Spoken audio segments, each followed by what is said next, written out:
ত্রিপুরা যাতে একটি model state হয় সেটাই লক্ষ্য। বুধবার টাটার টেকনোলজির সঙ্গে শিল্প দপ্তরের মৌ স্বাক্ষরের পরে সাংবাদিকদের মুখোমুখি হয়ে কথা বললেন মুখ্যমন্ত্রী ডক্টর মানিক সাহা। তিনি বলেন, এতদিন ধরে আইটিআইগুলি ভালো চলছিল না। রাজ্যে রয়েছে 19টি আইটিআই। শিল্প ও বাণিজ্য দপ্তরের অধীন এই প্রতিষ্ঠানগুলি। এবার এই প্রতিষ্ঠানগুলির উন্নতিকল্পে টাটা টেকনোলজির সঙ্গে মৌ স্বাক্ষর হলো শিল্প ও বাণিজ্য দপ্তরের। বুধবার রাজধানীতে ত্রিপুরা ইনস্টিটিউশন ফর ট্রান্সফরমেশন অফিসে হয় মৌ স্বাক্ষর। মুখ্যমন্ত্রী ডক্টর মানিক সাহার উপস্থিতিতে ছিলেন শিল্প ও বাণিজ্য দপ্তরের মন্ত্রী শান্তনা চাকমা, সচিব কিরণ গিত্তে, অধিকর্তা বিশ্বশ্রী বি, টাটা নীলকুর নর্থ ইস্টের জেনারেল ম্যানেজার সৌগত ঘোষ সহ অন্যান্যরা। আগামী 5 বছরের জন্য এই মৌ স্বাক্ষর হয়েছে টাটার সঙ্গে। মৌ স্বাক্ষর শেষে সাংবাদিকদের মুখোমুখি হয়ে মুখ্যমন্ত্রী ডক্টর মানিক সাহা বলেন, যারা রাজ্যের আইটিআইগুলিতে লেখাপড়া করেছেন কিংবা করছেন তাদের কাছে সেরকম প্রযুক্তি ছিল না, তাই এগুলির আপগ্রেডেশন করা খুবই দরকার।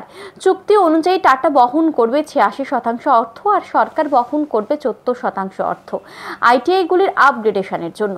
মুখ্যমন্ত্রী বলেন, টাটা বহন করবে প্রায় 570 কোটি টাকা আর রাজ্য সরকার বিনিয়োগ করবে 112 কোটি টাকা। উন্নয়ন করা হবে পরিকাঠামো সহ বিভিন্ন ক্ষেত্রে। তিনি বলেন, প্রধানমন্ত্রী নরেন্দ্র মোদী চাইছেন কোনো রাজ্যে যাতে পিছিয়ে না থাকে। সেই টেকনোলজিতে আমরা ওখানে ইনফ্রাস্ট্রাকচারও ডেভেলপমেন্ট করব, পাশাপাশি 86:14 সেই রেশিওতে, অর্থাৎ 86% ওনারা খরচ বহন করবেন আপগ্রেডেশনের জন্য আর 14% আমরা বহন করব।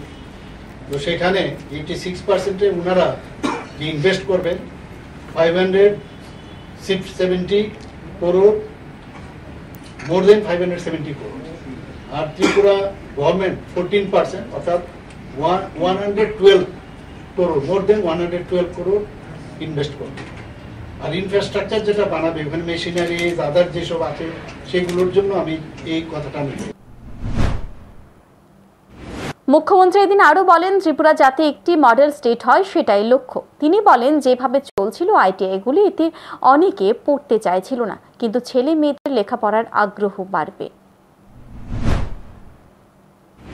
আমাদের যে টিআইটি আছে বা এনআইটি আছে, তারাও কিন্তু সেখানে যাবে, হয়তোবা তাদের এখানে এই টেকনোলজি নেই। তো ওখানকার যে স্টুডেন্টরা যখন যাবে বা টিআইটি থেকেই যাবে, তারাও কিন্তু ওখানে যাবে, কিন্তু they have to pay for that.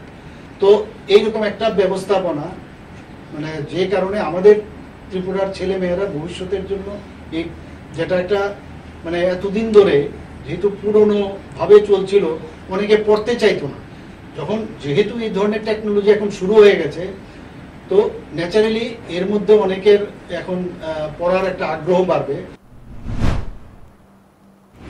এই মৌ স্বাক্ষরের ফলে উপকৃত হবেন রাজ্যের ছেলেমেয়েরা। আইটিআই থেকে বের হয়ে কর্মসংস্থানের পথও অনেকটা খুলে যাবে বলে মনে করছেন সংশ্লিষ্ট মহল। Bureau report, news today.